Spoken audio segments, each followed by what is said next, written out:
I know Coomer, when he does show up, he said he had a heart out within an hour.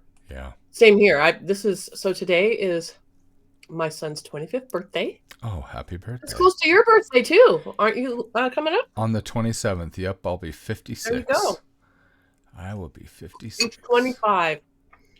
So we're doing it because today both our hockey teams are playing, Aha.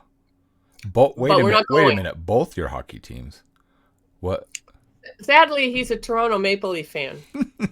I don't know how that happened. Nobody in the family is. And actually his Canadian family, they all tried really hard to get him to be an Ottawa Senator fan. Okay. But anyway, we live in Las Vegas, so of course we're a Golden Knights fan. Ah, But they okay. are not doing very well at the moment. So we'll see.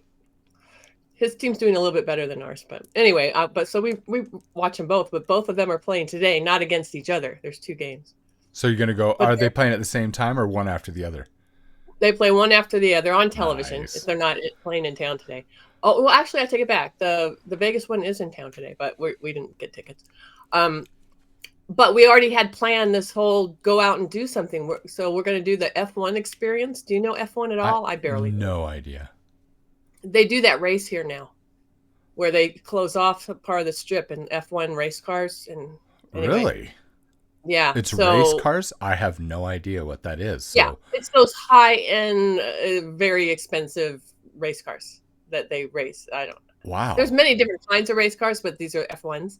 Huh. So they have an F1 experience, so you can go down and in simulators you can drive them, and they have, I guess, like a whole museum, and it's down where they do the actual races now. Wow. So, and then you can also drive one, which I don't quite know what the driving experience is like. I'm imagining more like a go-kart. It's not going to be a F1 car. So we're doing all that around lunchtime so we can be done in time to watch the hockey. I don't know. I mean, with technology today, I wouldn't be surprised if they figured out like how to take a real race car and like put it on things that have wheels underneath it so you could actually do it and it actually doesn't go anywhere. I don't know. That's just So we're doing that today. We're going down and racing. that sounds like a lot But of yeah, fun. but it all starts. We got to, we have to have lunch first, which is why I have to have my breakfast right now, or I'll be starving. Well, if you have questions, then I do. I'm gonna let you take over this session because I Are you already recording? yeah, oh yeah. Oh shit! See, now that was a Hi great everybody. that was a great that was a great start. Please edit all that out. People don't need to know about my life. Although I will say that 25 years ago today, I was ready to pop. And it was the best thing I could have done, right? Yeah. Having Well, kids, I yes. only have one, but I at least did it right the first time. I won't take all the credit. My husband did quite a bit of Well, raising the kid. well, I was gonna say there's no such thing as only. I've always had the mentality of I have one, I get one, I love my one. You know what I mean? I have Okay. siblings that have, you know, it's not a race, it's not a contest. It's just I mean, I agree. I laugh. I still tell this as like my youngest Ruby, who just turned 6 on May 1st, and her siblings are like, they ask her, "Why do you think you came last?" She's like, "I don't know." And I said, "I know exactly why she came last, because we had all of you kids, because each one that was born was so awesome, we wanted another." I said, and Ruby, if she came first, none of you would be born. I agree. I mean, that we had our that same way. The first son, and we're like, this works. This is really great. And then we were like, well, that means the second one's going to be a nightmare. So we were like, one and done. That's good. Yeah. Oh, Anyway, let's talk about other kinds of villains yes. than little Not children, 6-year-olds. not 6-year-olds, which they can grow out of it. Yes, and I was she's thinking, doing very well.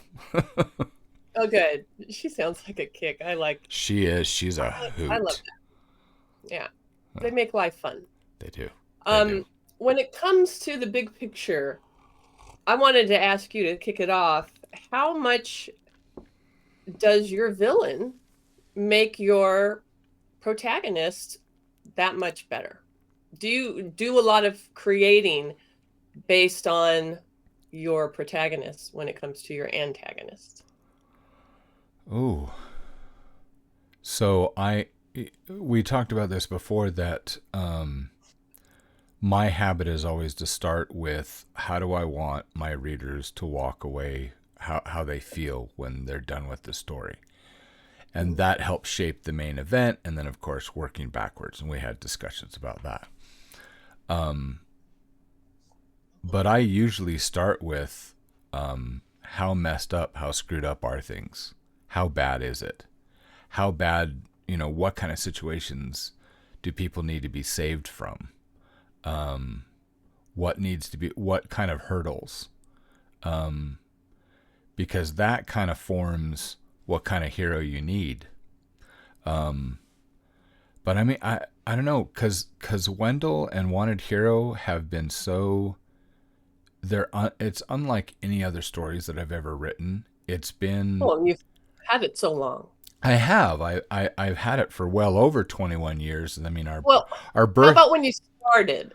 So a lot of us aren't going to come in like, I mean, I can't imagine. And you really should do a class on how you structured characters to live that long of a life oh, out in the world. yeah, But when you began them, who was the big bad? What was their first goal? What were they it's after? always been the same. It has always been the same. And the funny thing is well, actually, no, that's a really good thing that you're asking. Okay, so no, it actually didn't start that way. That's how I look at it now. Actually, when I did start, because I have to remember, these didn't start as novels, they started as comic books. And you structure things differently with comic books. You do them in it's more like, it's a visual soap opera. What's that? I read somewhere, what is that cycle? It's the, let's see, is it the getting into trouble, in trouble, getting out of trouble? That little the soap opera cycle. I read Okay. something from a Mexican or a Brazilian, I think it's Mexican Telenovela? soap opera. Anyway, that they Sounds said that right. that's the cycle. It's as you're always getting into trouble, you're in trouble, or getting out of trouble, and it's just constantly going and doing that. And I thought, okay, that's kind of how comic books are. The really really basic structure because you're doing what, like 24 pages. So when I started with that idea with Wendell, I actually did a timeline of his life and his growth, and where I wanted to start and where I wanted to end, where I could say, okay, he seems like a really complete, wonderful human being that everyone would, want to go meet, kind of thing. And how do I move him from here to here?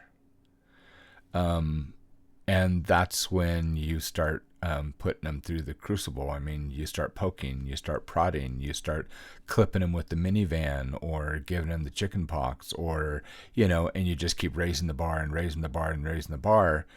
And you have to construct it in certain ways, because you have to look at a person. What actually prompts? What would break someone?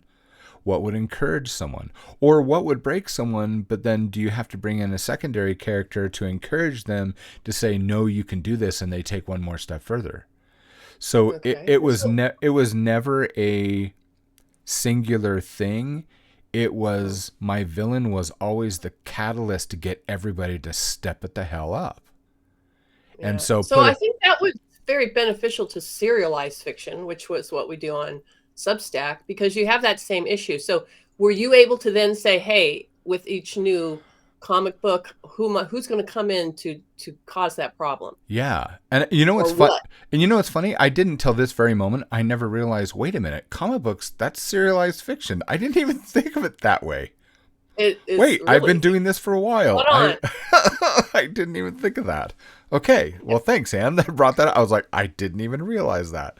So that's why this feels like natural and more fun to me. So I 100%. like doing it. So, but yeah, so each time, even if it was Mahan, which is my main bad guy, even if it was his intent, oftentimes he's sending a minion or setting up circumstances that has other bad guys to, carry his plot forward. So, yeah, but it's always coming from him. There's a great grand plan. I remember once I sat down and I was trying to figure out all the problems I wanted to cause and the whole story arc. And we were living in a small city. We had one of our first houses, and my wife sat down with me. She says, "Well, let's map all this out. Let's literally take, copy paper, turn it on its side, and draw a line and do a timeline, and just like do little strips, little bubbles, and then label it, right?" So when we got it all labeled, okay, from beginning to end, she says, "Well, we need to let's put it up on the wall and see where it went." I kid you not, I had a perfectly square room office, and we put it right above the windowsill and started in the corner. And went from there with the great big green dot starting point. Wendell comes into the story, went all the way around, literally page to page, end to end, ended up maybe overlapped a quarter of an inch and ended right at the green spot all the way around the room. That was, Cool. I mean, not like it means anything, but when little things like that happen, it just kind of makes me giggle. It's like, well, that was cool, you know? So, but yeah, Very worse. Well, so for the rest of us that might be working on a book, or I came from screenwriting, you actually have to have a designated antagonist, and they actually do feed your antagonist. I always felt that if your antagonist was as strong as your bad guy, right? The villain had to be pretty bad, or your antagonist, your hero, is less. yeah, I And totally then agree.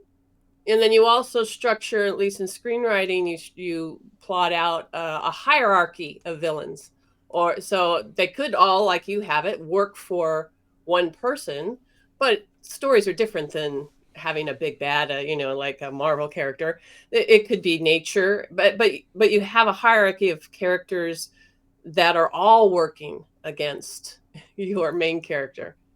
Huh. So do you ever look at one of your installments that way, of like, well, this is the worst thing that's going to happen to him. Here are the lesser things, my lesser villains, I don't. and make them different. You need a differentiation. You don't want everything hitting your main character to be at the same level. Oh, They got to have oh, some wins, right? definitely. Well, usually I have things that I want him to accomplish to help him grow, and then it's Yeah. like, what can I throw in his way to prevent him from doing that? So it's the I know people have been talking, and I'm not familiar with a lot of these methods. The like doing books through acts, and I'm used to using. I'm sure you're going to know this. Tri-fail cycles. And so I understand the tri-fail of so many times trying to complete something before you have, the real push and the payoff, and then the completion of that. So, yeah, Well, how when you're working as serialized, how I mean, most writings like the rule of three. mhm. You try it 3 times. Have you been following that kind of trial? And Sometimes it's how it often do you, it or is it like they try a couple times, fail, learn stuff, and then some kind of success happens? the answer is always yes. It's never, I never try to do it the same, because sometimes it is minor. Sometimes it's just trying to get someone to listen to his point, you know.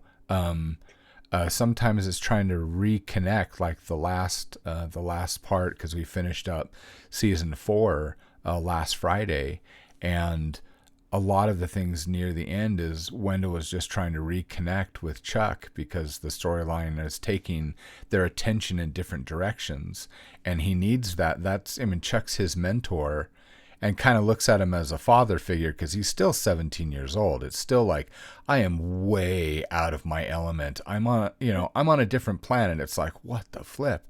And here's this old guy who lost his own boy, who he's like, you're kind of I like you, kid. So they're getting this connection, but now Chuck gets pulled away on something else that's extremely important that nobody understands, because he's not saying it out loud. And Wendell's like, did I do something wrong? Wait, what? No, oh, I'm so sorry. No, you haven't. So going through that process, sometimes it's just to make that connection again.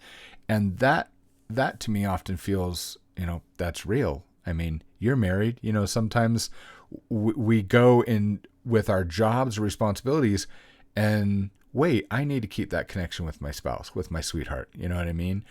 Or with parents, with their kids. You're going out with your son today. It's a connection thing.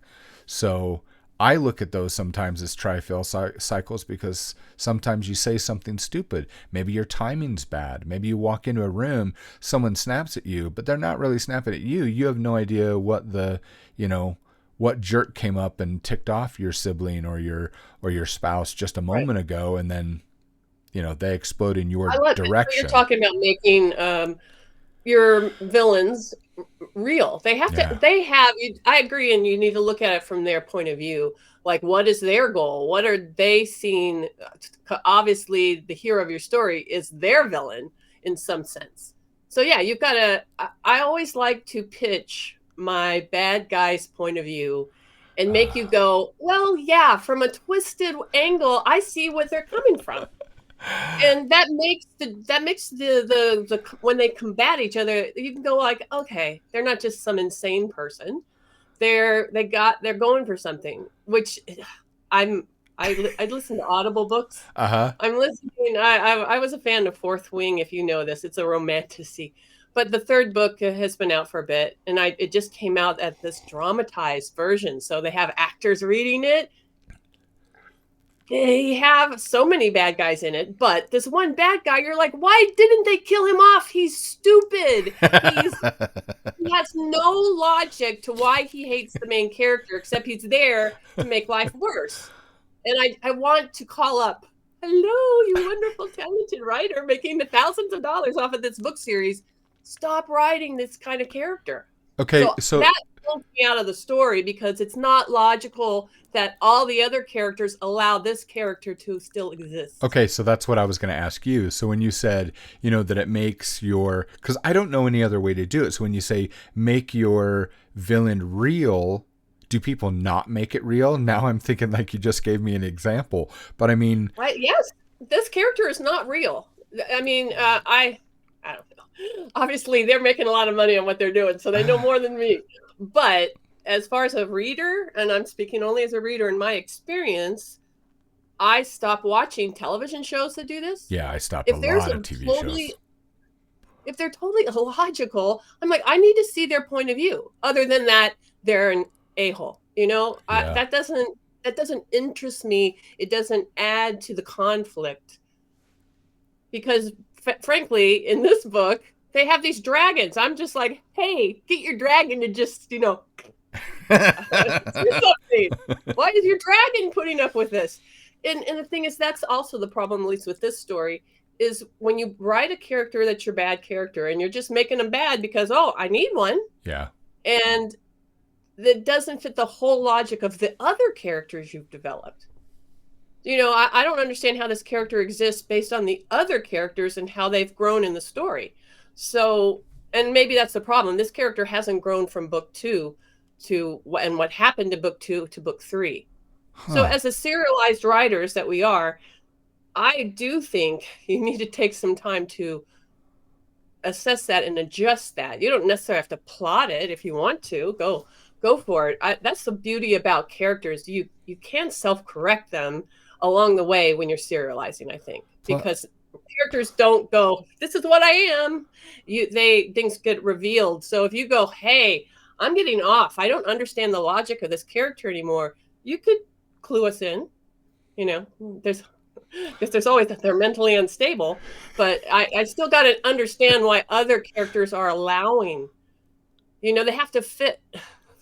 Yeah, well, you make complete sense to me. And that's why I was asking. I was like, are there things that are just not real? But no, I get that now. The characters that just don't make sense. Why are they in there? Why are they? Yeah. Sometimes some stories where they just feel like fillers. Would that be a good word? It's just like fillers. Yeah, they're checking the box. I need someone that's gonna. I think in a story as it goes on, your character is winning battles. So especially a serialized story, as it goes along, you're like, well, what am I going to throw in their way now? So the easy answer is to throw in just somebody that constantly puts walls in front of them. Hmm. But if that doesn't make logical sense, really, See, I'm gonna start laughing at it. I'm gonna be like, why? You're just doing this. That's the thing that always throws me out, and I think it's a writer thing, because I'll be watching a show with my husband. I'll be like, well, that would never happen. Why doesn't make any sense? And he's like, shush. At least, at least I feel okay. So I'm that way too, but at least I feel grateful because me and Kathy Lynn are both the same way. And she'll turn and she'll look at me and she's like, "What? That's not a thing. That would not happen." I was like, "I know. Should we watch something else?" Yeah, But I like the slow. Okay, so yeah, I really logic. I really liked I I really liked the show Andor, the first season, even though it was slow. And some YouTubers that I watch, like the Critical Drinker, I'm a huge fan of how he breaks things down. But he was brutal and so against that. And I'm like, okay, I just disagree. I enjoyed because I could see this bubbling undercurrent of this rising evil and all these little connections that were slowly happening. And then I heard that they weren't going to do a season 2, and I was like, crap. And then all of a sudden, season 2 I thought it was going to be a movie. Then it became season 2. Now it's out. Yeah. Yeah, it's out. I had stopped Disney. So I have to turn it back on. My son said you have to watch it. They did it different. They did. So I started last night with number 1 with my wife. She's like, "Hey, yeah, really well written, huh?" She's like, "Yeah, it seems kind of slow, but it's on purpose." That's a phrase that you got to watch for. When people say, "I like that," it's on purpose, meaning it makes sense. Something's coming. Things are growing. You're like, So we watched the first 2 last night. Yep. Even my 2 teenage daughters were like, they're not fans of the whole woke Star Wars. They're like, we don't want that crap. They like 4, 5, and 6, and they can start to stand 1, 2, and 3, but the rest of them, forget it. And I was like, you're my children. Anyway, but I says, you might want to see this. I really like this show. And I was disappointed. And then I heard that the new Andor season 2, the Critical Drinker was critical, his namesake. But then I just watched a video yesterday afternoon where he was like, I was completely wrong. He says, literally the last 3 of season 2, he says, is one of the best TV shows. He says, I was just as connected to those 3 as I was to the original 4, 5, and 6. Whoever wrote these were brilliant, he says, and guess what? They did it without Jedis, without lightsabers, without the Force, he says, and they revealed the true evil. And that is the Empire. He says everything brought to fruition. And so I was like, I need to bring that up tomorrow. Well, and now, if you go watch it all with your daughters and everyone, then you got to go watch Rogue One. Yeah. Because that all came from Rogue One, which was, I thought, probably the best movie in the series. It was so well done. I'm with you. Yeah, I agree. Pacing matters, and the first season of that bugged me too, because you had to it wasn't like any of the others. I don't know. I'm looking forward to seeing what just came out, and now that it's all out, I can go binge at my leisure. Again, I'm the same. I'm the same. So I have to cough from time to time. Let me mute myself briefly. I'm almost over this head. So have you ever taken time to, like when we world build, we start, whether you're making characters, even if you make, I don't know if you do this, but I like to make characters and then I'll find out where they fit in later, but I just have an idea for someone that I would really love or really love to hate, or some combination of, sometimes I've got a character that never appears in the story, but I created a character so that one of my main characters, Chuck, or Morpheophilia Smith, would constantly be talking about this old woman that has lived too long, that's a widow, that keeps hitting on him, and she just grosses him out, but she just pursues him like a wolf. And so he uses examples of all the things he's experienced with her, knows about her through the years, but you never see her in a story, but it's just reference material. But I've got this whole, what is it called, a dossier? I've got all this stuff on her. Do you remember the old TV show Bewitched, the original? Yeah. Okay, so remember Mrs. Kravitz across the street? So Yeah. her name is Mrs. Kravitz. And it's Oh, cool. modeled after that woman. Because as a kid, she always made me laugh so hard. When she tried to prove things wrong with Samantha, and her husband's like, "You're insane." So I'm The like, original Karen, but she was right. "You are right." Yeah, that's true. She was Oh, right. They were just, yeah, she was right. Something covering was it going up. on. They were like ghosting her in a way, like trying, or what do you call it? They were trying to make her think something wasn't wrong. But But anyway, do you ever I'm take time to really create and craft villains just to like, I'll use this person, or do you ever have times where you just have an idea to craft a villain and you just sit down and just lay into that? not really. My villains come out of the story, and I'm I'm trying to find a way for you to like them as much as hate them, and Okay. they come out of the story, and they've got to have an opposite point of view of my main character in some way. They have to, and it has to be logical. I want them to be able to say, "This is why I'm doing this," and I almost want to support them. And if they aren't my main big bad, I want the ability to flip flop them. I want I want to have the feeling that they could be on my side, right? They can be turned. They could be turned, like you'd like them Can on they be other turned either surfaces. way? Possibly. Well, Could, they obviously have to start the other way. It's sort of that friends to lovers. I do like that dynamic. Right now, I'm writing Darkly, so it's the FBI and dark mhm. magic. And somebody put a post that they thought it was very murky right now because the only person you're sure of is the main character. Everybody else is, you just don't know Oh, what side they're on. that's a And fun I love story. that. And that's what I am trying to Yeah. do. You don't really know. You can sort of like the other characters and you can see that they might not be, you don't know what side they're on. So that's kind of fun.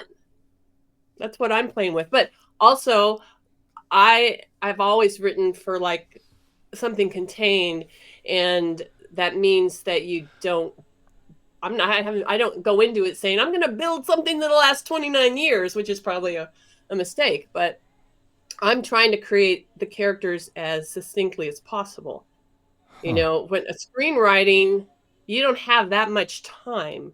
You can't add Right. that much backstory unless you're going to show it.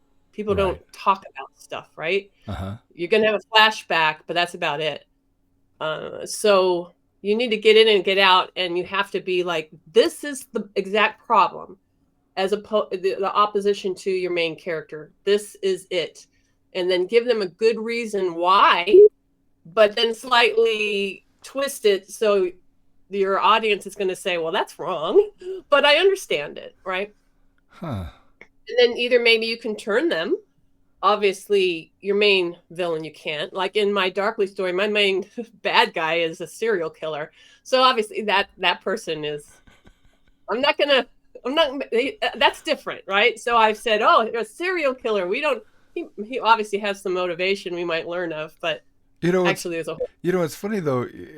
So we're grinning about this, but it's funny because isn't there, like I says, I'm very careful about the TV shows and things that I watch, but isn't there, and I can visualize Dexter. the You talking Dexter, about Dexter? yeah, that he's a serial Yes. killer, but he only kills the bad guys, and it's like, That is a brilliant. If you should go back and watch the original series. It's brilliant. I only watched the original series, but it's the thing is that I've actually Pilot. The I've pilot was a very standalone, excellent.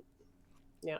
I I've mixed with too many personalities really close to that I'm just like, yeah.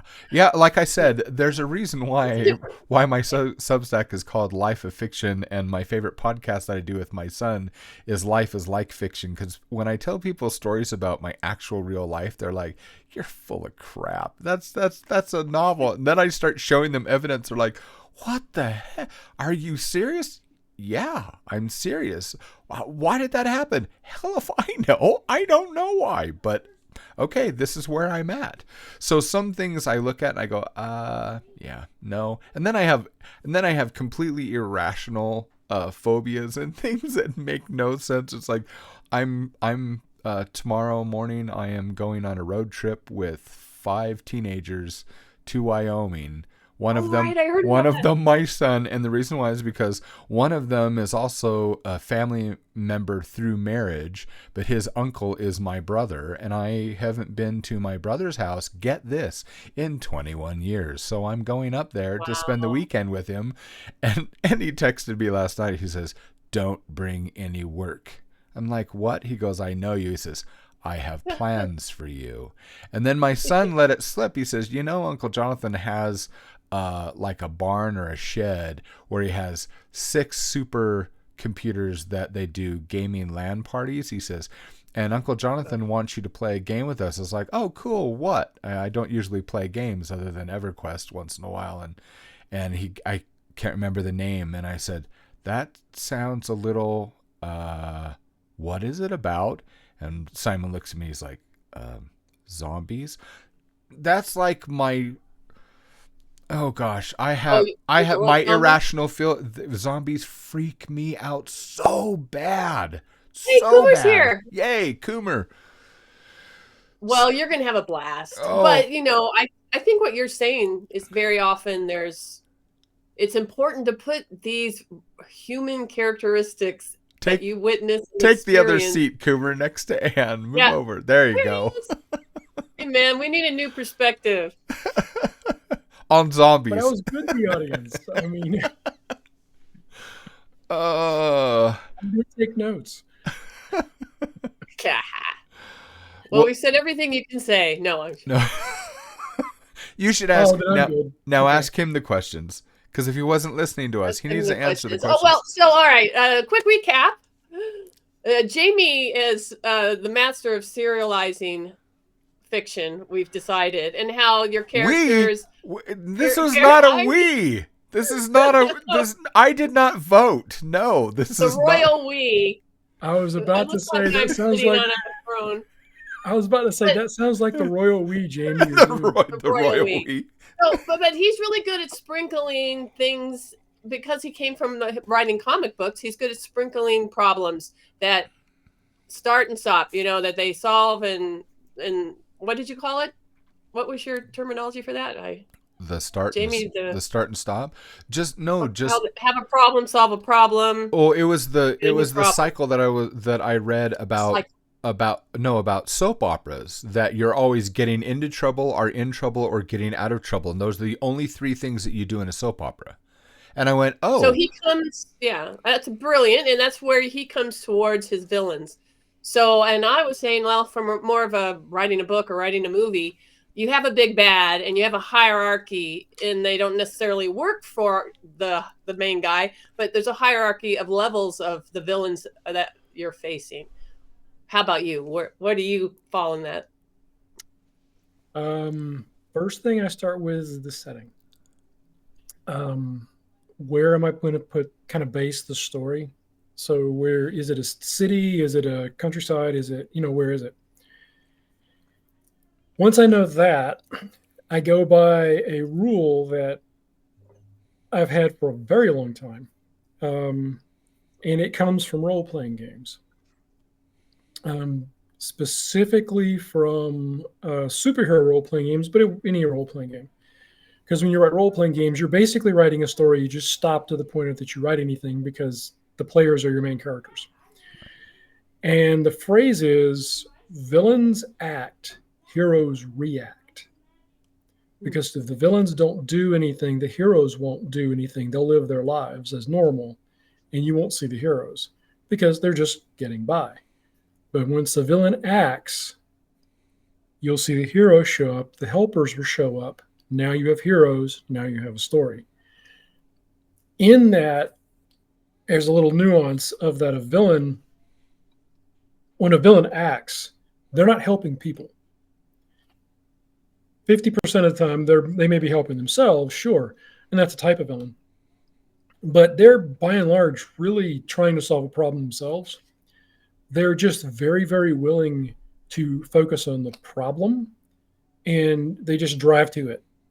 So they act and drive right to it and just start smashing things along the way. Heroes, at least when I try to write a hero, they focus on the people. How can I help a person? And they kind of chip away at what the villain's doing by helping the people, helping a person, helping a group of people, because they're targeting the same problem. They're just going at it trying to account for the collateral damage and find a solution that helps people along the way, where the villain doesn't care. The villain is just trying to solve a problem at all cost. That problem could be, I don't have enough money, so it could be very self-centered. But it could be, I think this is bad. I'm going to go solve this and stop this problem that I think I see. Again, they're acting without thought of consequence. Well, like Thanos is that's a perfect example of what you're talking about. Yes, Thanos is a great example. He's trying to solve a problem that's a real problem, but he's doing so at the expense of everything else along the way. I like that. I like that a lot. I want to go back and challenge Anne on something, because I think Coomer and I are more in the same boat. And this is not against, it's a different style of writing, the way, because you're talking about, you have these finite, the stories, because I would be very intrigued, especially with your snowmen stuff. I would be very intrigued to see how you would create a world and fit all your stories in it. Because I started just with a small story that was going to be finite, and then a good friend of mine gave me the Wee Freeman from Terry Pratchett, and I read that. I laughed so hard. And I was like, I want to read more from this guy. And I read other books of the Tiffany Aching series. And then I found out there were so many more books. Now I've got there's like 47 or 49 books in his world.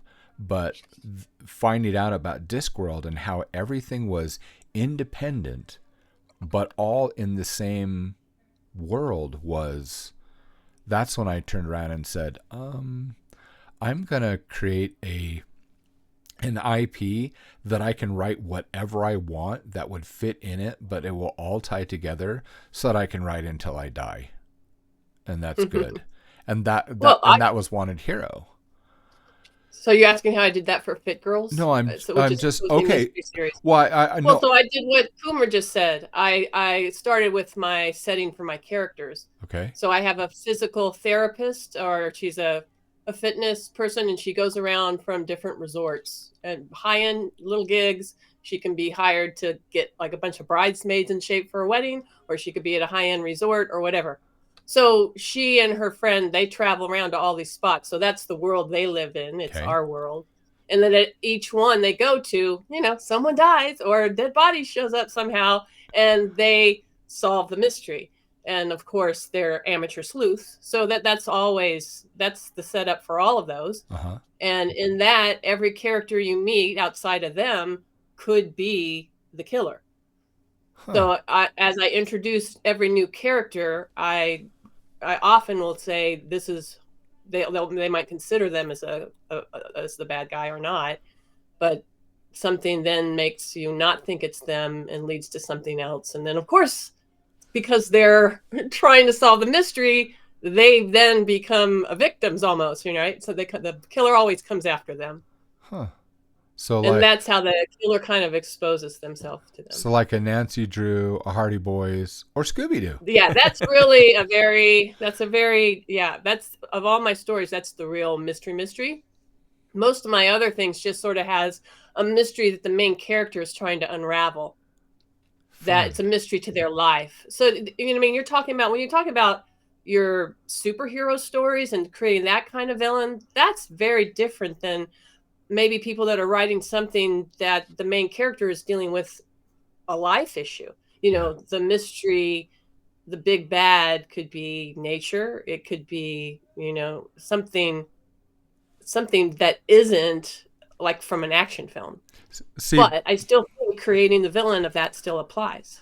See, but I still do the same thing. It's like, okay, so I've got my main villain, and everything that he is doing causes those ripple effects to create those problems. His henchmen, like the Taku, a race that they actually, rape from the world. They by force pull and draw magic from it and create and twist weather or cause problems through that. So I have these side stories, and that's one of the things that I love, is being able to do these side stories or side books of people that are going through and surviving. I've got stories of, the blacksmith's son that's just trying to keep his mom and his little brother alive, his little sister alive, and what does he go through to make that work? And it's usually because the problems, the outside, the not the direct, evil coming at them, was still caused by that evil way the heck over there from another series. So I get it. that's your world that you've built. But so here, the thing that Coomer said is that his villain has caused it doing all the action, and his main character is only reacting. So I would say, to me, there's another level to that, because the reaction of the main character is going to up the stakes. And I believe in stakes raising are important. And then they have to obviously reset if you're writing a serial. But the main character's reaction to whatever the villain does makes the villain react in a different way, because they're assuming they're going to do something and win. Right. And when they don't, that ups the stakes and ups their involvement. So I feel there is a cause and reaction, and from screenwriting, it's a hope-fear. I always like to take it back to the emotion. Action without emotion doesn't really engage the reader. Totally agree. Yeah. If it doesn't make you cry while you're writing it, they're not going to cry. They're not. I can't tell you how many times Ruby comes into the room. Dad, are you okay? Yeah, I'm fine. Why are you crying? There's no one around. I'm like, it's okay, sweetheart. Don't worry about it. So how about giggling maniacally? that happens a lot, and nobody questions it because it happens throughout the house, not just from me. Yeah. So, well, Coomer, thank you for the book. You're welcome. I'm yeah. Then I realized I bought the digital version, and I put that on everyone else's Nooks in the house, but I gave my Nook to my daughter, and I just have my phone. So I went, wait, I need to actually buy one through Barnes & Noble, so it will actually come to my Nook program on my phone. So I'm going to, after we're done here, I'm going to go buy the book again so I can start reading it over the weekend. So I'm looking forward to that. Oh, okay. What's your next question, Anne? I think we've got like 15 minutes left. Well, what about Coomer? Did you have anything you wanted to bring up? Yes. Well, I do agree with the villains. You do have to, it's a back and forth. You start with the villain acting, the hero reacting. But as like when I write my stories, that happens repeatedly. It starts that way, and then maybe 3 chapters in, it resets and does it again. And so it's a continuous cycle all the way through.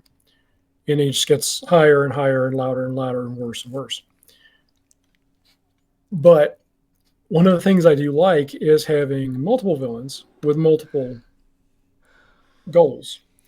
And so they both have acted, or one has acted already and one is acting, and they could be working together, could be working against each other. But I guess my question, more of maybe a statement, is how about the villain redemption arc, starting as villain to ally or hero, when the villain is actually a secondary villain to the main villain? Yes, 100%.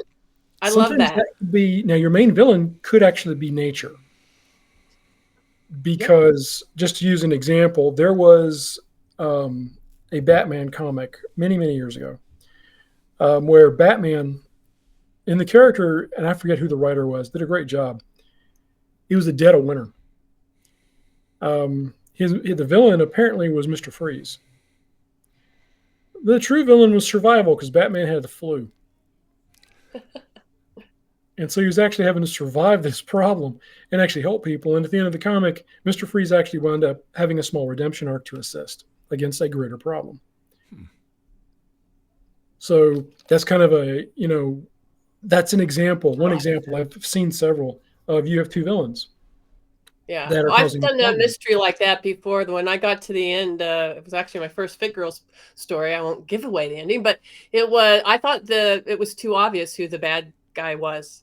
So at the very end, I had a character that you thought was a good character, and then they were working with the villain. So there was a hidden villain. And so that was a surprise, and it really played out in the climax of the story that I found a lot of people are like, "Oh, I really thought I knew who it was," and they did, but there was a twist. So you can't lose a good twist. I believe in making, I didn't trick anybody.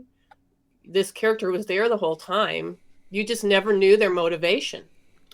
Because if you went back to read it, you would see, oh, yeah, I can see why they seem like a good guy. Those are some of my favorite stories, just like my favorite TV shows, like oh gosh, what's the one with the thieves? They just brought out a new season of it. Leverage. You know, well they go through and you're like, oh, this was fun. Then when they're done and they win, then they go back and show you all the things they did. Now, unlike writing, they have to show things that they didn't reveal before, and you wouldn't automatically go, oh, I saw that but didn't know what it was. But that's why I really like, what do we call them, red herrings.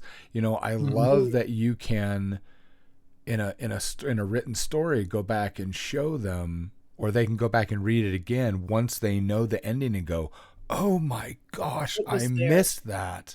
And I love it's amazing the stories amount like of that. truth, right? That you Yes. I'll write 100% true line Yes. that I feel is like, oh my God, I'm giving it away. But then something happens right fast after, and you forget that you just read that. But your reader does have that callback of, oh, they did tell me. I just got distracted.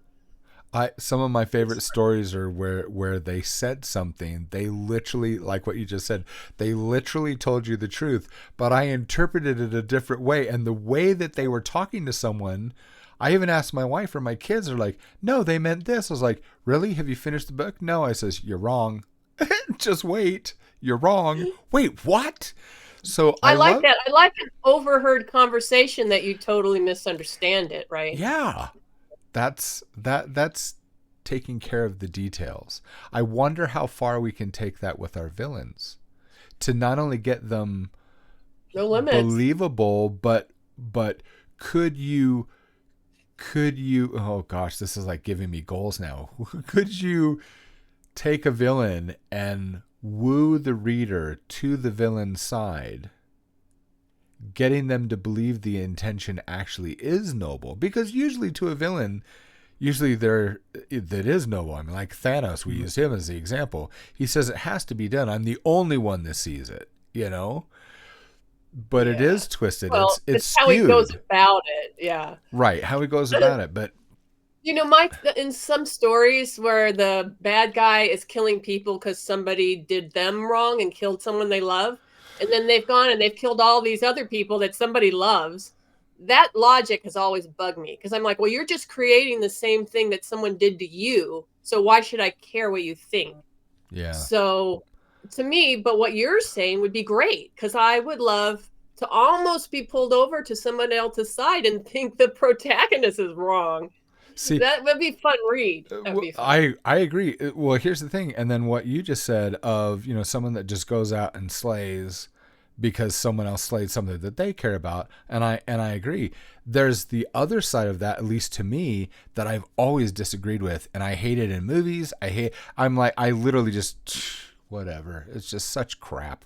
You get someone who goes and, I mean, like, the closest that I came to, okay, I kind of like it, was one of the last Christian Bale Batman, you know, with you know, his, when he went up into the high, you know, what, Himalayan mountains or whatever, gets trained, and what Liam Neeson, you know, he's like, you're weak, and Christian Bale's, his personal way that he believes, he won't take his life, even though he's the enemy, even though he's murdered countless people. We don't know how many. And Christian Bale, you know, he says, but I don't have to save you, and flies out the back of the train car. I'm like, okay, I can take that. There are other movies where the villain looks at the hero who's done nothing wrong, and the only one that he's hurting happens to be this mass murderer or person who, whether you agree with death row or the death penalty or not, that's not murder. My understanding of murder is shedding innocent blood. They're not innocent. And so they say, well, if you kill me, you'll be as bad as I am. Well, that's horse crap. So I've never been a believer in that. So, yeah, that is never a line that ever draws me in from a villain. It's like, no. Now, I have seen stories where the villain's done things so bad and pulls the hero in and says, you do this. And he's even like, it's okay, you can do this, he says. But then I'll have achieve my goal. And the hero's like, well, what's that? He goes, to taint you. Just to taint you. Because you'll never forget this act. You'll never forget it. And I'm like, oh, now that was real. That was intense. That was very real. Yeah. Well, the thing is, overall, though, if you're still telling a story and your main character is supposed to win, you need to reveal a bigger problem if you flop your villain. Yeah. So that has to have been set up too. Otherwise, you'll feel cheated. What do you think, Coomer? Yeah. That's a little more nuanced. You got to make sure you have the layers right. If you're going to have the villain do a plan and the whole plan turns out to really be in the end with the twist of, I just want to corrupt you. It was all a dream. Yeah, I just want to corrupt you. I don't like you. I don't like what you did, so I'm just going to corrupt you. I don't really care about my plan anymore. My plan was really this. I mean, you have to make sure you layer that just right all the way through. You know the best story that I've seen like that? The best is when the villain is upset and pursues the hero because they feel that they were supposed to have been the hero. And it's jealousy and spite. And they get twisted, which, of course, then you learn why they're not the hero, why they weren't chosen to do that. But, yeah, that's a whole level of intensity. So, yeah, layering. I love stories that reveal in layers and also go up in intensity in layers, and having the short, like the comic book type situations or our singular stories in chapters where you can say, oh, that was satisfying, but then it reveals that arc that just keeps going and going and going, because you're like, that's what, for me as a reader, that's what pulls me through. I love people who write that at the end of every chapter there's a cliffhanger just enough to go, I gotta turn that page and see what's going on next. Yeah. And that's, we all do that. Yeah. That's good serial writing. Well, what I think we've learned from this is that layers, that was a good word to use, are really important for villains. And I think in serialized writing, you're okay to add layers for your villain as it goes. I mean, they are someone that you can basically in many ways restart what motivates them if you can pull it out of what you already had. Mm-hmm. I'm all for not knowing everybody's motivations, and that the motivations can deepen as we get to know the character more. Motivations can change too. And yeah, right. And what the antagonist is doing can change as the protagonist works on them. Mm-hmm. Are there any stories that either of you are aware of that the roles flip in a book? Because that just hit me. Has like anyone 100%? Written? Yeah, like the hero becomes the villain becomes the hero. Has that been done? Well, there's always those love stories. I don't read those, but heroes to villains, or sometimes, or villains to heroes. They're like a love interest. They start out as someone you hate that's against you, and then they are, of course, fall in love, and then they fight the real big bad together. I would think that the only problem with that is that, you can see both sides of it, but it's very unsatisfactory story in my book if you start out with someone and you don't end with them in some format, whether they win or lose. I'm on the journey with this person. If Right. you suddenly are going to swap and make me think they're an awful person, I don't know. That's probably not the story I joined. That's not the story I wanted to read. And we go back to what Coomer missed about how some stories lose the track with some of their characters. And if they don't make logical choices, it pulls me out of the story. It makes me want to stop watching or reading. We were talking about some characters that are so illogical, they're stupid, and depending on the story, you're like, well, why is everybody accepting this guy? Just knock him off. You have right? a dragon, make him go, you know. You have a dragon, make him eat that character. Don't read Onyx Storm by Rebecca Yara. Don't do that. You have to come back and answer that. You have to answer for it. I mean, I would say that taught a lot of plotting to make us believe a swap like that, right? Yeah, you have to. I mean, there is, I've read many stories where I'm like, why did you do that? Why I'm reading the book and I'm looking at what the character did and I'm like, why did you do that? I would have just done this. Yeah. And it gets in, eventually it'll get answered. The books I've read, it gets answered maybe 4 or 5 chapters later, which is a little frustrating because I'm like, why did you even do that? I'm just like, but it gets answered. And as long as it gets answered, I think, or it gets touched on of, okay, the hero just goes, hey, I had a stupid moment and I didn't think of it. Or, even if it's something as innocent as the hero going, I had too much going on in front of me at that moment. And they admit to being weak. Or something they'd missed comes up, which is, kind of gets into how unreliable your character is when they're narrating, how unreliable your narrator is to play with that. What we're talking about is genre fiction mostly, and I do feel you need to follow the rules. Now, if you're getting into literary fiction, then you could go to town and swap the characters. And that's our next talk, by the way. I don't write literary fiction. No, but the thing is, I want to learn about genres. I don't know. I mean, like Coomer, when we're over you there, have your genre. I think that it's epic fantasy or sci fantasy because I have genre. Both.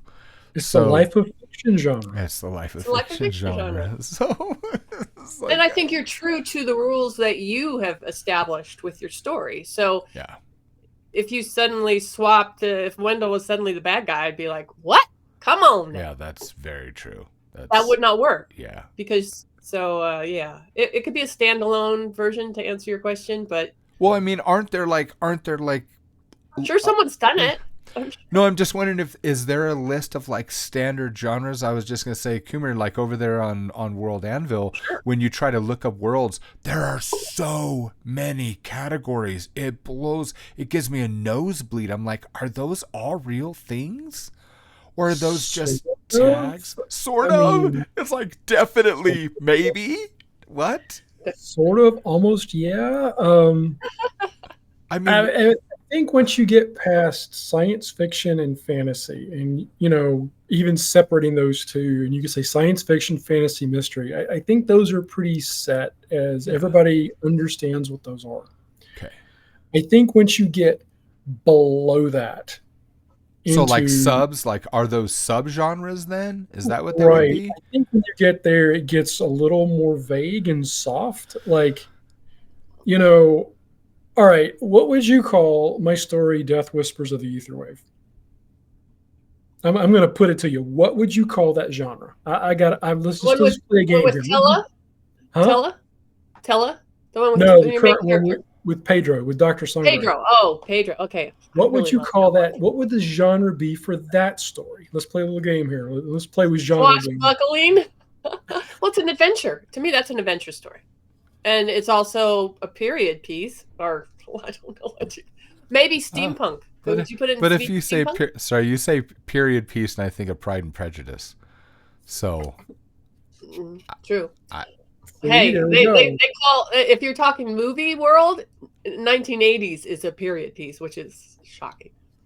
Are you serious?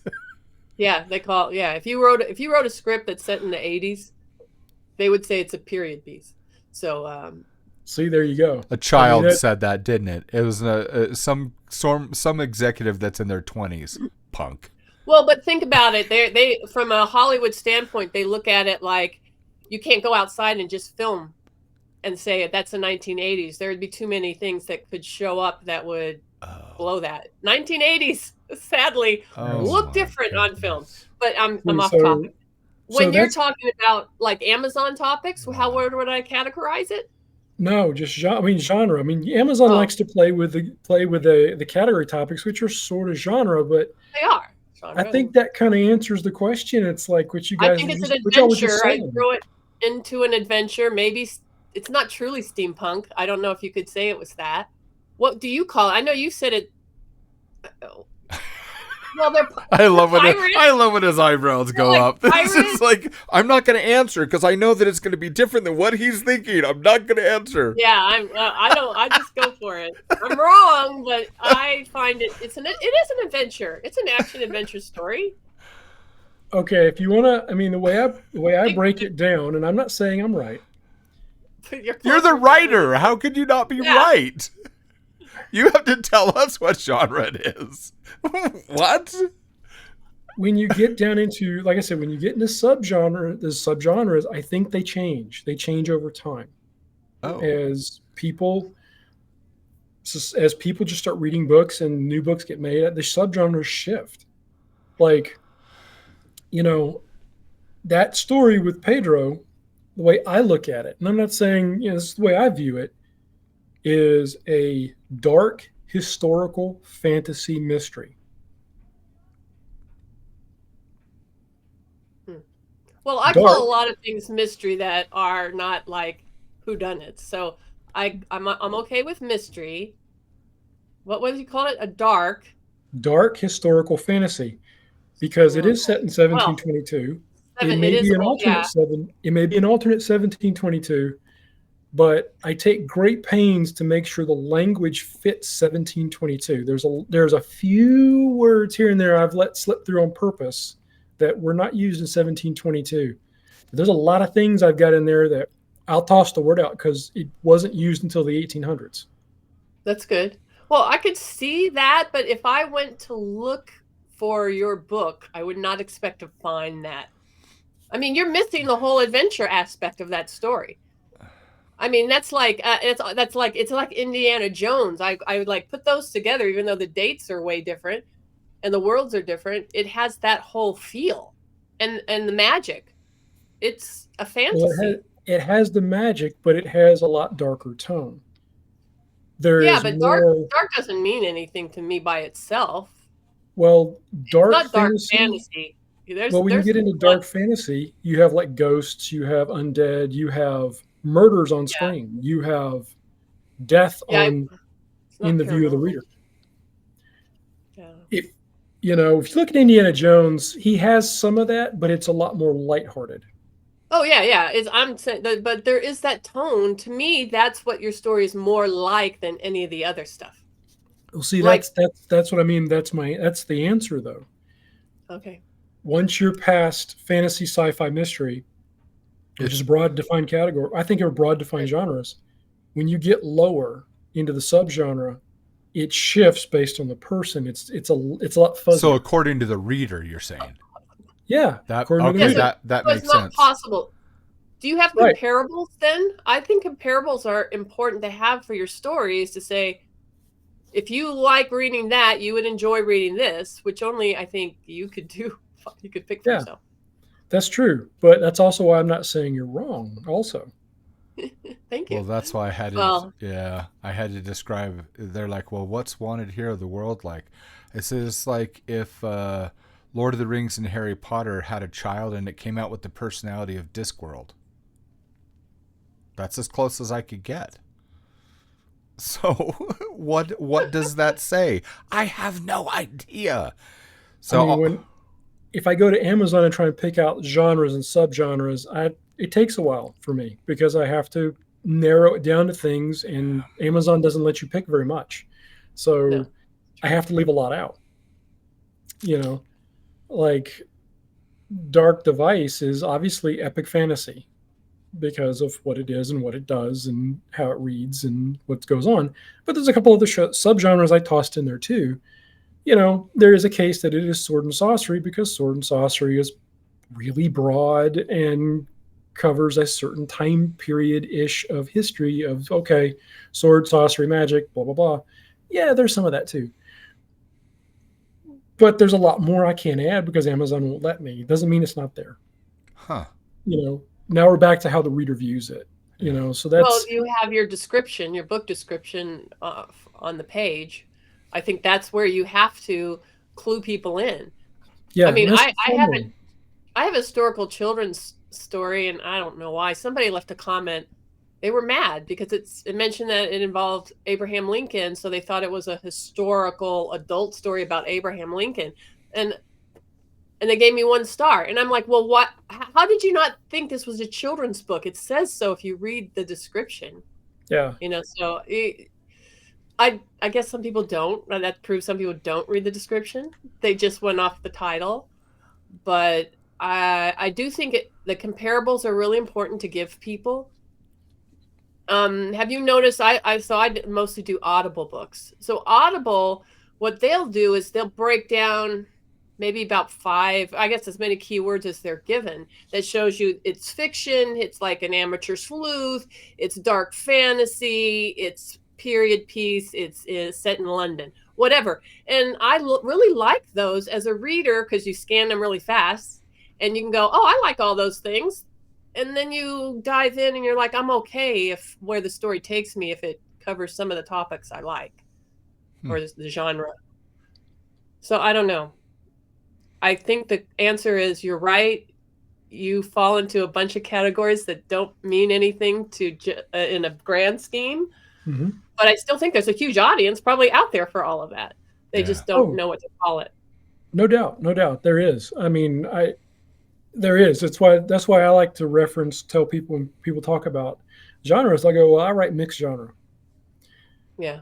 Because none of my stories fit in one genre. They fit in about 3 usually or 4. And depending on the reader, they'll get something different. I've had 2 people read the same story I've written and they'll get 2 different things and argue with each other about what they're getting out of it. And it's really the same story. And I'm just like, okay. I get that too. Yep. It's the same story. So it's just, the reader starts adding in their own perception of this is what I was expecting. Well, I still think both of those stories you talked about, they're both to me fun adventures. No matter where the magic elements take it, they stand next to each other. It's like, oh, this is really cool and fun. And to me, I'd put them right next to Indiana Jones, even though they're way different. Yeah. But I'd say, if you like Indiana Jones, you like everything Coomer writes. That's quite the compliment. That's true. It's fun. His stuff. You have great adventures, like your characters, and you have great character building too. I mean, the characters work together like a team, and plus you still have your main characters, which is interesting because you have one's a male lead and one's a female. So, and you write them both uniquely to the story, and they drive the story in such a way that you're always afraid for them. And I don't know. I love the villains you actually, to get back to our topic, what you have thrown in the way of each of your characters are wicked. We should talk about how you structure them. You have some really scary stuff that they come up against that really almost kills them every time. I like to play with the concept of hyper-focused and obsession, personal obsession. We've all met people in life who they get so hyper-focused on something, they stop looking at what's around them. And it's not that they're a villain.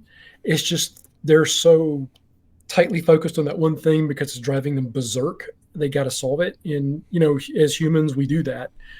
I want to hammer this nail on the board. And you just beat on it and you break the board. You just I dial that up to 11. It's like, okay, well, instead of, hammering a nail on a board, what if this guy, was a doctor in a town and he's watching his friends die of a plague and he can't solve it. He starts taking a little bit more desperate measures to solve it. And to him, he's not. He's trying to help people and solve a problem. But along the way, he's gotten so focused on it, he's starting to step away from what is probably rational, and he's willing to take steps and get a little more desperate every time. And eventually he becomes a monster. He becomes a villain because now he's into the point of, maybe he's into experimenting on his fellow townspeople to solve the problem. It's like, well, gee, that's not okay. That's how I layer them up. I'll start the villain off kind of like, what have they done up before the story? What have they started off doing you don't know about? Mm-hmm. So when you see them, they may seem reasonable. If you meet the villain earlier on in one of my stories, they may seem kind of reasonable, or they may seem caught in something and they're like, oh, well, okay, this dude's kind of a jerk, but he's not really a villain. He's just kind of caught and he's kind of a jerk, whatever. And as you go on, you start realizing maybe there's more to this dude or this person, this lady, this whoever is, and you start getting little hints of, hey, whoa, you did what? That's not okay. And by the end, if I've done it right and I've been careful, you may start wondering how many villains are here. And that's why the hero has gone up in the tree and I've been throwing so many big rocks at them while they're stuck in a tree, is there's more than one villain. I'm taking a note. You just made me think of something for one of my characters. This is a good conversation. So that's kind of how I look at a villain is, where do they start from? And what have they done to reach this point to start causing a problem? Because most really good, in my opinion, the villains I like to write don't just immediately leap on being destructive. They had to build up to it. They needed to get the resources up to it. They needed to kind of get their head around this idea of what they're doing. And it's a gradual process. Because if it's sudden, it's a little bit of a dull villain, in my opinion, because that's not very deep. But if they've had time to go, this didn't work, this didn't work, this didn't work, why isn't this working? That frustration of why isn't it working is where it starts. I love that. Well, so the note I wrote to myself is you have to believe someone at some point. And if your main character is faced with a villain that does come from this great logical point, that is a great flaw that could happen, is that, well, they do believe something. You got to trust in something before you can find out it's wrong. So I need to do that. I have a hero could immediately jump to, all right, I see what they're doing. They're wrong. I mean, it could be a 2-second, I get it wrong. I mean, It's much more heartfelt if they buy it for a bit and it leads them down a path. Or it's confusing them and they want to try to figure it out. Those are the ones the that good guy does want to understand, right? Well, that is a way to solve a problem. But it depends upon what the villain's doing. If he's hurting people, that he wants to stop them from hurting people. But I like those stories when they're really trying to figure out that's why one of my favorite all-time series is still the Harry Dresden. I like how, because he's an investigator. So he's trying to find, not only to stop something from happening, he's trying to figure out what's the actual root cause. What's the problem behind all this? And that's usually where he unveils the evil layer by layer and realize, wait, I stopped this. Wait, they're not, they're not the final boss, and it takes him to that point and he's like, oh crap, I don't know if I'm going to survive this. And Jim Butcher is one of the very few, I actually can't think of a second one, very few writers where it blows me away that every single book that he's written in that series, to me, each one is better than the last. I'm like, how the flip do you do that? That is such a great goal to have, but he just does it. At least for me as a reader, I'm just, I have every book, every short story of that series that he's ever written.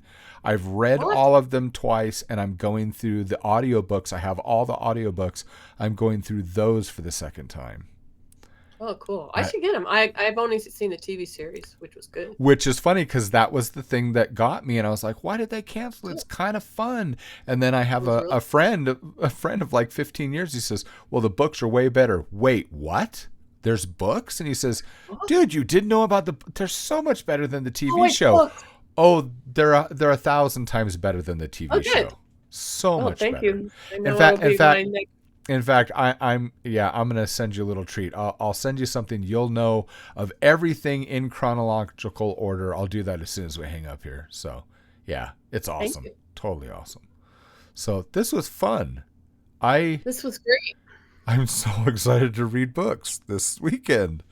So finally get, like I said, that's all I told Coomer this whole time. I started in the beginning when we first came to Substack, but it's so hard. I need to do the same thing with your books, dear. I read, but I have a very specific time that I read, and it's always before bed, because other than that, I'm either dad or writing.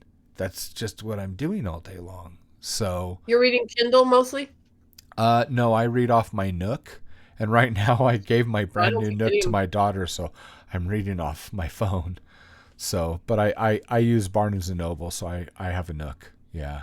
Oh, yeah. None of mine are on Barnes & Noble, I don't think. Oh, you should do that. I've always had a lot of sales. So use Draft to Digital. They'll send it over there. Just automatic. So, yeah, I like aggregates. Let them make their buck or two or whatever, and you know, if you still get paid and it's another plant more seeds, plant a lot more seeds. Well, I don't know if I have the rights set up right, but yeah, I'll look into that for you. I'll let you know. Okay. Well, that'll still work. Yeah. Okay. Someone come up with an idea for next time. Cause I think we covered the genres. That answered my question. So, well, that's not fair. Anyway, think of something else. So, wait a minute. Wait a minute. Next time, it's Coomer's turn. He gets to pick the subject, because I did the last one. You did this one, Anne, and thank you very much, because my brain was mush, and I was like, this came out of what we said last time, though. I don't know if I can take credit for it. We were talking, and it came out. If I give you credit, you should not rebuttal me. You should just go, oh, okay. It's just sure, I'm brilliant. I'll take credit. Yeah. Anyway, Coomer gets to pick the next one. So, yeah. No pressure. Yeah. Well, you don't have to do it right now. I'm just waiting for his eyebrows to go up. Then I know he's got it. No. Got him. Light bulb. All right, guys. Thank you. Red herrings. What's that? Red herrings? Take care. Red herrings. Oh. How do you set up your red herrings? Oh. I like that. I'll make a note, because when you forget what we decided. All right. Not only does that, not only I think that's not a bad one to talk about. It came out of what we talked about. Certain someone else was just saying a moment ago. Red herrings are one of my favorite things. They're so much fun. Okay. Thank you, guys. I sure appreciate you. We'll see you. Same here. Safe travels, Jamie. Oh, thank you. Have I wonder fun. how it's going to be 8 hours in a truck with 5 teenagers. Oh, my. This will be fun. And only one's mine. Bring your Nook. Are you driving? No. Are you driving now? Nope. I am in the passenger seat, which is kind of, they're all under 20. So I'm like, shotgun. Okay, we'll see. I'm just wondering, I don't want to embarrass my son, but it's like, I know all these kids really, really well. I've known them since they were born. It's like, all right. You'll be fine. Well, they just said, hey, we're going to Wyoming. Your brother, we're going to go stay at Uncle Jonathan's house. Do you want to ride? Yeah. So I just texted my brother. I said, I haven't been to your house in like 21 years. I said, would you feed me and house me? He's like, yeah, get up here. Don't bring any work, he said. All right, I won't bring any work. I'm just bringing myself and we're going to play. Yeah. Zombies, though. Gosh, I hate zombies so much. And he texted back, he says, wuss. If I got over clowns, you can get over zombies. Fine. That was a sucker comment. All right, fine. He's like, have you read it? Not the movie, but read the book. He says, that's what got me. I was like, I did, and it got me too. So that's good writing. Just tell him that's good writing. It is good writing. All right, guys. You guys have a wonderful day and have a wonderful week. And thanks, everybody, for watching, and we will do this again soon. We'll see you later. Bye. Bye. See you later.